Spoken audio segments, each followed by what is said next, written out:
I don't want to set the world on fire.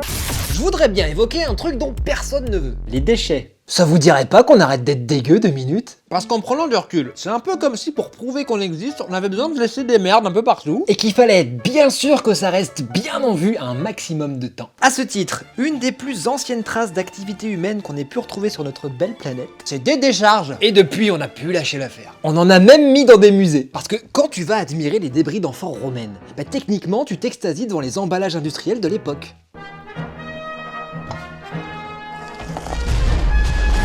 On aime tellement ça les déchets qu'on s'est dit que ce serait pas grave d'en laisser traîner dans le cosmos. On peut plus prendre la Terre en photo depuis l'espace sans faire du Photoshop tellement il y a de détritus qui tournent en orbite tout autour, dont des gros morceaux de ferraille ou les sacs d'excréments des astronautes, le tout à 40 000 km/h en moyenne. Zorg, nous approchons de la planète Terre.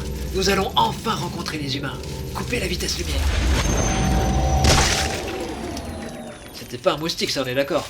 Bref, produire des déchets dont personne ne veut, c'est un peu un des trucs essentiels qui nous définit en tant qu'être humain. Et pendant ce temps-là, toutes les autres espèces de la planète, elles ont compris qu'utiliser des ressources pour produire des trucs qui servent à rien, bah ça sert à rien. Arrête d'enfoncer des portes. Aujourd'hui, on recycle nos déchets, je voulais dire des portes ouvertes. Va faire une sieste dans la bétonneuse. Une des meilleures idées qu'on ait eues pour aggraver les choses, C'est le plastique.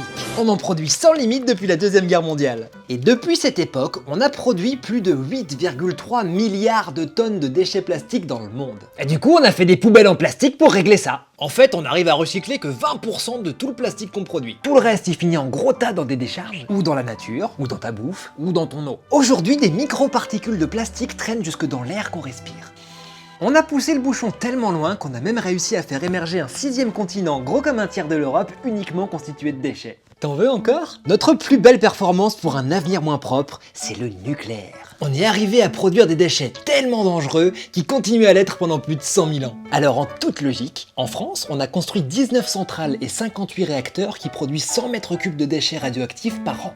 Et comme on sait pas quoi en faire, on a décidé de creuser sous le département de la Meuse pour stocker tout ça en attendant que ça passe. Mais en 100 000 ans, les civilisations elles évoluent, le langage il se transforme. Du coup, aujourd'hui il y a des chercheurs très diplômés qui se demandent si la meilleure idée, ce serait pas de laisser des messages d'avertissement en langue morte, histoire de prévenir les générations futures de pas trop creuser des parkings souterrains dans le coin. Un post-it du 21e siècle en latin. On a laissé les poubelles, on vous laisse ranger.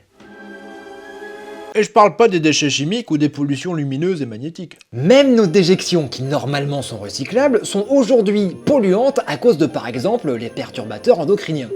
De toute façon, c'est obligé de faire des déchets si on veut la société. Toi, tu préfères habiter dans un tipi et manger de la terre. Attention, la date de péremption de ton cerveau est déjà largement dépassée. Si on engendre des déchets dont personne ne veut, c'est parce que notre production est organisée en ligne. Et qu'au bout de la ligne, ça finit toujours par un produit mort. L'idée, c'est de produire en cycle. Comme la nature. Tu vois ce que c'est la nature? Mais si tu sais, c'est le truc vert qui sent la menthe. Parce que ce qui fait d'un déchet un déchet, bah c'est juste qu'on sait pas quoi en faire. Donc, si nos usines se mettaient à produire comme la nature, à la place de forcer la nature à produire comme nos usines, ben on éliminerait le déchet en tant que concept.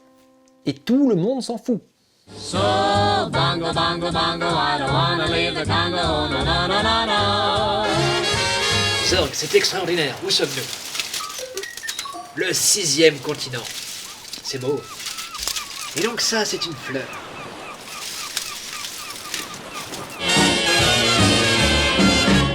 Allez, tu arrêtes de gaspiller ton temps et maintenant tu cliques à gauche pour regarder un nouvel épisode et tu cliques à droite pour t'abonner.